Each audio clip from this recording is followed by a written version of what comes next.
గీతతో కోట్ల మందికి దారి చూపించిన అతనికన్నా గురువెవరు?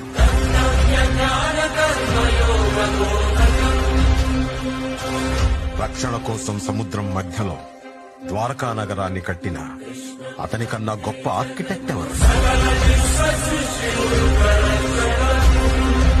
వేణుగానంతోనే గోవుల్ని గోపికల్ని కట్టిపడేసే అతన్ని మించిన మ్యూజిషియన్ ఎవరు?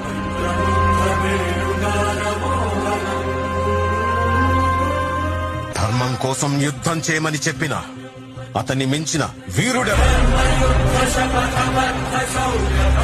హోమయాగాలతో వర్షం తెప్పించిన అతనికన్నా ప్రకృతిని అర్థం చేసుకున్న క్లైమటాలజిస్ట్ ఎవరు?